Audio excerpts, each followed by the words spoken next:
On est, encore une fois, chez Comic Hunter. Avec Marc, comment ça va? Ça va encore bien. Ça va encore bien. Ça va bien. Good. Toutes les fois que tu passes, ça va bien. Ça va bien. Ça va... Ah, c'est ça qu'il faut, c'est ça qu'il faut. C'est agréable, on est beau, on est fin. On est plein de merde, c'est ça. Aujourd'hui, je vais te poser une question. Ben, c'est toi qui m'as demandé de te poser une question, mais on va jaser de ça. Qu'est-ce que ça vaut un comic? Parce que moi, je trouve que, personnellement, je vais donner mon opinion. Tu me corrigeras après. Je trouve que les gens pensent que ça vaut extrêmement cher, puis que ça coûte vraiment cher s'investir puis lire des comics. OK. Ça, c'est l'opinion qu'il y a beaucoup de gens qui me donnent. OK. Mais moi, je trouve que c'est pas nécessairement ça. Ça coûte pas cher, des comics. C'est juste... Ça prend du temps, ça prend une certaine passion. Oui. C'est parce que les comics, il faut que tu choisisses ce que tu veux faire. Tu veux investir dans le comic ou tu veux lire du comic? Tu veux collectionner du comic pour différentes raisons. Pour toutes ces occasions-là, il y a des prix différents. L'idée de base, c'est le comic qui vaut le prix que tu as le goût de payer. Par exemple, si tu as vraiment le goût de lire le numéro 7 d'une série, puis que tu as 1 à 50, puis qu'il te manque le numéro 7, ben le numéro 7, pour quelqu'un d'autre qui n'en a rien à cirer, lui, il va le mettre dans sa boîte à 1$, puis il s'en fout. Mais l'autre il reste juste cette copie-là, puis qu'il l'a aimé, puis qu'il l'a lu, puis qu'il l'aime beaucoup, beaucoup, mais pour lui, il vaut une certaine somme. Puis, pour le marché, pour les gens en général, ben il y a un consensus que il est beaucoup demandé parce que c'est la première apparition d'un tel personnage. Oups, il y a une valeur plus forte parce qu'il y a beaucoup de monde qui veut l'avoir.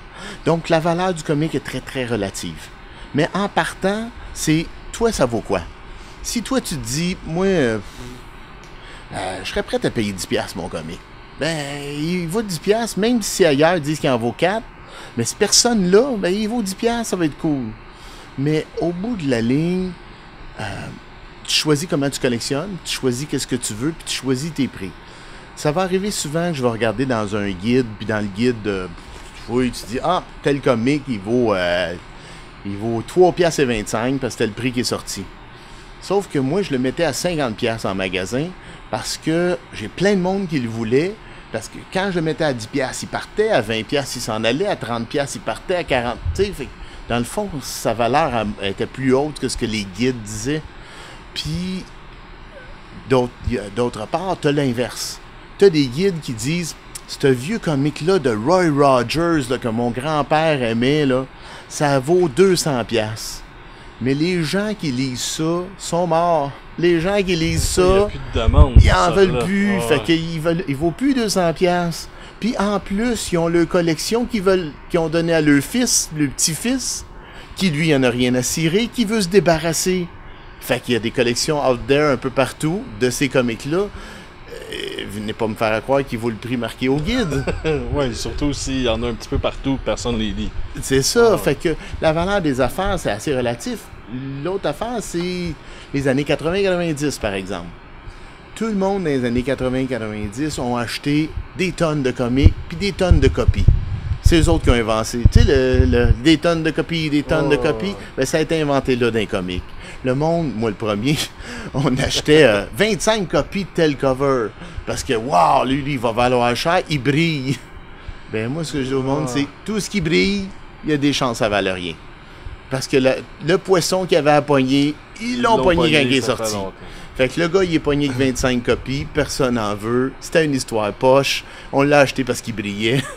Puis ça vaut pas nécessairement ce que ça vaut. Ouais. Ben, tu vas te retrouver avec beaucoup, beaucoup de comics. Il y a les gens, ils ont des collections, des caisses de comics des années 80-90. Puis souvent, ça vaut 2 cents de comics pour des marchands. Parce qu'on en a... Non, d'ailleurs, la plupart des marchands n'en achètent pas. Nous autres, on les achète, là, mais si c'est juste average puis il n'y a personne qui en veut, ça vaut pas grand-chose. Ça, c'est l'offre et la demande. Ça exactement. Le principe de base de l'économie. Là. Exactement. Fait qu'il y a énormément de comics quand même sur le marché en ce moment. Il y en a des millions. Mais il y en a des millions qui valent rien. Puis pour 1000 comics, tu m'arrives avec 1000 comics des années 80-90. Comme ça, là. 1000 comics, ce serait 3 longues caisses pleines à déborder qui débordent et que ça tombe de partout. Là. OK? Pour 1000 comics, tu vas avoir une chance si tu en as 3-4 qui valent 20$, 25$. Ah, pas cher, j'ai dit 20-25$. OK? Tu vas être chanceux si tu en as un à 100$ dans tes 1000 comics. Parce qu'il va falloir que tu aies bien choisi. Va falloir que tu aies les Uncanny X-Men, là, on s'en fout toutes, là, on a plein, mais... Je pense que j'en ai une quinzaine chez nous. Bon, mais il va falloir que tu aies le 266, le premier Gambit. Celui-là, le monde le veut. Va falloir, mettons, que tu as tous les New Mutants. Il y a 100 numéros. Si tu n'as pas le 98, oublie ça. Le reste, on n'en veut pas vraiment. Il y a le premier Cable aussi qui est intéressant, mais le monde n'en veut pas. Mais ce qui est beau là-dedans, c'est qu'on peut aussi, justement, retrouver ces comics-là. Oui, ben comme Puis ici. à bas prix. Ici, tu vas retrouver, mettons, les New Mutants. On parle de ceux-là. New Mutants, 100 numéros. Tu vas trouver probablement 95 numéros dans mes boîtes à 1 pièce. Même le numéro 1, il va être là. OK? Fait que, mais au pire, je vais peut-être avoir fait un 7 en rabais. Sauf que le numéro 98, lui, il va être à part, il va être en avant, puis lui, il va être 300$. Puis pourquoi qu'il est plus cher, ça? Premier Deadpool. Premier Et Deadpool, voilà. c'est certain. Fait que dans le comic, qu'est-ce qui coûte cher dans le comic, à vrai dire? Qu'est-ce qui coûte cher, c'est le travail qu'on y met. C'est pas compliqué. Tu as une pile de comics, tu dis « Ah, ça vaut cher. » Tu vas voir un magasin, il en veut pas. L'autre magasin, personne n'en veut. Là, il vient me le vendre, moi, je les veux. Moi, je vais regarder qu'est-ce qu'il y a de bon, qu'est-ce qu'il y a d'intéressant. Je vais dire « Ah, ça, je peux faire une série. Avec lui, je vais finir telle série. Ça, je l'ai pas en stock. » Fait que là, je vais dire « Ah, je te donne tant. » Mais des fois, une boîte, ça peut être 5$ la boîte parce qu'elle vaut vraiment rien. Ou ça peut être 1000$ la petite pile de comics parce que tu as vraiment bien choisi. Des fois, il y a de la loc. Puis, il y a évidemment la condition.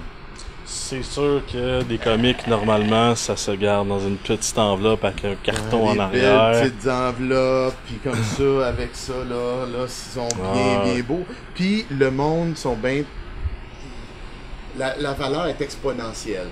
Tu as un comic comme ça qui a l'air super beau, tu dis, ah, il vaut 8$. Il est beau, celle-là. OK, mais mettons qu'il serait à 1000$.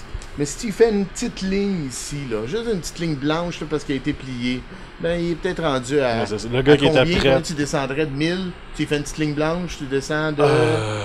La moitié, 500$. C'est ça. Tu sais, tu fais une belle petite ligne blanche qui paraît trop, là, il descend presque à moitié. Parce que le gars qui voulait payer 1000$ pour, mais il était prêt à me payer 1000$, mais pour qu'elle soit parfaite. Il n'y en a pas beaucoup de ces gars-là. Mais un gars qui dit, un petit défaut, ben, 500 peut-être. Puis là, tu descends, puis c'est une courbe, là, ça chute super vite.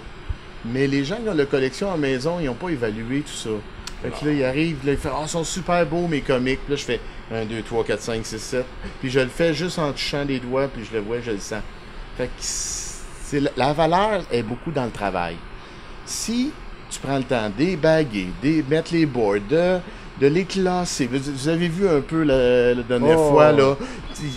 Tout le travail que ça implique. Puis de recherche, puis de classement. C'est quand même énorme. Là. C'est tout ce travail-là qui fait que ben moi, je suis capable de vendre mon comic peut-être à 8$ parce que je sais que dedans, il y a telle apparition, il y a telle affaire, puis qu'il y a 8 personnes qui me l'ont demandé depuis tant de temps. Puis tu sais, je suis capable d'évaluer et je vais être capable de dire « Ah, ça, il y a un bon marché. » Ou tel autre numéro, je vais dire « Non, il y en a plein. C'est tellement facile, ça vaut pas la peine de le vendre cher. » Et on va même en donner tellement on en a trop. Oui, il y a même une autre affaire, je dirais, qui fait partie du prix des comics, puis c'est l'expérience de quand tu rentres puis tu jases. Ça, pour moi, c'est important. Okay. Je sais que c'est pas important pour tout le monde. Là, je sais pas où je m'en vais. Qu'est-ce qu'il dit là, lui? Vas-y. Mais quand tu rentres, puis justement, on jasait tantôt que... moi, je suis pas un gars de Superman, parce que je trouve que Superman, c'est trop un goody two shoes. OK. Fait que j'ai... Si tu me montres une BD de Superman, j'aimerais pas ça. T'sais, je vais aimer un autre genre de BD. Mettons du Deadpool, qui est un peu plus raunchy, puis qui va briser le quatrième mur, des affaires comme ça. Fait que quand tu rentres, puis t'aimes la BD, mais tu sais pas quoi lire, quoi trouver, ou quel genre, quelle série, quel bloc d'histoire qui serait intéressant, parce que pas toutes les histoires qui sont intéressantes non plus. Si t'aimes pas le voyage dans le temps, ben Days of Future Past, lis pas ça, tu sais. Fait que c'est ça, je dis moi aussi, c'est trouver le bon comic à la bonne personne. Ça, je trouve, ça a quand même une valeur, pas nécessairement monétaire, mais ça a quand même une valeur monétaire. Ça a une valeur monétaire parce que les clients qui vont venir ici, je veux dire, s'il sait qu'on va prendre le temps d'écouter ce qu'il veut, pas ce qu'il dit. Ouais. Pas ce qu'il dit, parce que des fois, il va dire ah, moi, Superman, je suis pas capable. Puis là, je vais dire non, lis cette histoire-là. Non, mais c'est ça, je veux dire. Parce que je sais que t'aimes tel genre d'affaires. Puis là, Superman était obligé de s'occuper de la femme battue à côté de chez eux. Puis, tu sais, ça va te toucher, check bien. Puis là, tu vas lire ça, tu vas, OK, il a compris ce que j'aime. Puis ça, moi, c'est, à force d'avoir lu, c'est de l'énergie, du temps. Puis ça se paye. Je charge pas plus cher pour autant. Mais je vais avoir pris le temps d'aller chez le comique à telle place, puis de le fouiller, puis de le sortir. Toute la recherche et le travail qui se fait en arrière. Je sais pas à quel point... Oui, ça a une valeur monétaire. Je sais pas à quel... Moi, je trouve que ça a une super belle valeur. Une expérience d'achat, je pourrais dire. Oui. Super importante. Expérience client qui appelle des fois. Oui, c'est ça. Mais tu sais, dans le comic, on lit souvent des mauvaises choses. Ben, c'est pas que la comic est pas bon, mais on prend pas de chance de lire des bonnes choses. Parce qu'on prend pas de chance de jaser puis de découvrir de nouvelles affaires. Ben, il y avait, je pense que c'est une belle place placée à un autre magasin avec qui j'achetais mes comics quand j'étais jeune, ça s'appelle Librairie Astro. Le propriétaire m'avait dit à un moment, ta liste est trop longue. Là, je fais, quoi? Il dit, t'en achètes trop. Là, je fais, ben, t'aimes pas mon argent, pis tout ça. Puis, lui, ce qu'il avait dit, c'est, tu t'achètes des choses que t'as plus de plaisir, probablement. Il dit, regarde ta liste. Puis, j'ai regardé ma liste et j'en ai coupé la moitié. La moitié de la liste, j'ai fait, c'est vrai. J'ai regardé, mettons, Cable. Puis là, je vais voir chez nous, puis j'ai 12 ou 15 Cables, ce qui veut dire 1 an et demi de Cable que j'ai pas lu, qui attendent d'être lus. Puis là, j'ai regardé ma liste, puis là, j'ai enlevé des affaires, puis il a fait, bon, maintenant, regarde qu'est-ce qu'il y a vraiment autour de toi. Puis là, j'ai goûté à Stranger in Paradise, à Preacher, à plein d'affaires que j'ai adoré. Mais j'étais comme fermé, là. Ben, c'est ça, tu sais, c'est ça, je dis, si t'es pas un gars de Superman, ben, il y a d'autres héros en arrière. Oui. Il y a d'autres BD, il y a plein d'affaires. Puis ça vaut une méchante expérience de jaser, de rentrer, puis un magasin comme ça ici, c'est un peu ça le but, tu sais. On va pouvoir en parler parce qu'on les lit. Parce Ben, qu'on a c'est encore ça, du fun ouais. à les lire, tu sais. Puis, je vais avoir des clients qui vont dire, oh, telle affaire Transformer. Moi, Transformer, je connais rien. Je connais rien, je sais même pas le nom de 2 personnages. Je connais pas Transformer. Sauf que j'ai assez de clients pour que si tu me dis c'est ça que t'aimes, j'ai un client qui va me dire oui, c'est arrivé dans tel comic à telle place, puis il va me le trouver, puis moi je vais dire ok, ben je l'ai de bord. Tu sais. Mon point, c'est qu'il y a une BD pour tout le monde. Oui. Même si t'aimes pas la BD, il y a une BD que tu vas aimer. Et cette BD-là a une valeur pour toi. Ben exactement. C'est toi qui la fixes. Ouais, c'est toi qui la fixes. Fait que tu sais, c'est l'expérience de rentrer, puis de jaser, puis de trouver ce que t'aimes en fin de compte dans la BD. Parce que je trouve qu'il n'y a pas assez de monde qui lise des BD, puis moi-même, je trouve que j'en lis pas assez. Toi, je pense que t'en lis assez. Moi, j'en lis pas mal. J'en lisais plus pas d'auto. Quand j'ai eu un auto, j'ai arrêté de lire un peu. Parce que quand j'avais pas d'auto, c'est 1 heure en autobus, tu lis, let's go, un autre. Il neigeait, il grêlait, c'était pas grave, j'étais dans un coin puis je lisais pareil. Tu sais, parce que mon but était de lire, était pas de dire il va être mine puis il va être beau, il était de lire. Mais c'est ça que j'aimais. Fait que grosso modo, la BD, ça coûte pas cher, il y en a énormément, il y en a pour tous les goûts, puis il n'y a pas de raison de pas en lire. Il n'y a pas de raison de pas en lire. Peu importe l'âge, le sexe, peu importe. Il y en a pour vraiment tous les goûts, là. Parce que si tu veux quelque chose qui parle des plombiers, on va trouver quelque chose. Si tu veux quelque chose qui parle du lesbianisme, name it. De tous les bords, tous les côtés, il y a quelque chose pour tous les goûts. C'est ça qui est le fun, tu sais. Regarde, qui aurait cru qu'un jour, Archie serait dans mes comics préférés? Je veux dire, moi qui est un gars du monde des super-héros, j'aime Archie. Je sais pas d'où ça sort. Archie, il est mort, ça c'est intéressant. Archie s'est marié, je trouvais ça le fun. Mais Archie a rencontré des zombies. Des zombies. Ouais, c'est vrai qu'ils font des Archie un peu spéciales. Fait qu'il se passe plein d'affaires. Il faut ouvrir nos horizons. Vraiment, la BD, ça vaut la peine d'en jaser, d'en chercher. Chez Comic Hunter. Chez Comic Hunter. On te retrouve où, Comic Hunter? Sur Papineau, 9675 Papineau. On va avoir tout le Facebook, le site web dans la description. Allez voir ça. On se voit la prochaine fois. Merci. Merci beaucoup.